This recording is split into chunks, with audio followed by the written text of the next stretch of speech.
Vamos, câmera, ação, gravando. Boa noite! Estamos no nosso terceiro vídeo, Lareira Natalina 3. Estamos praticamente no Natal, dia 22 de dezembro. A lareira está pronta, com a decoração. Cada um faz da maneira que quiser, como eu já falei. A nossa mesa já está preparada para receber as gostosuras. Tem essas novidades, tá vendo? Esses pisca-piscas de pilha que se colocam em copos, em garrafas, nos enfeites, como vocês quiserem. Mantive o céu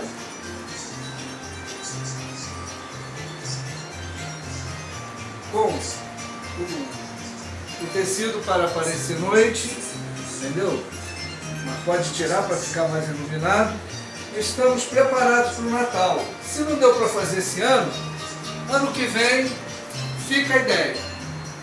Desejamos a todos vocês um Feliz Natal e qualquer dúvida é só colocar no vídeo e não esqueça de dar o seu like. E aliás, depois desse vídeo, a gente vai ter mais outro vídeo de Minecraft, tá? Então deixa seu joinha e se inscreva no canal e aperte o sininho para receber todas as notificações.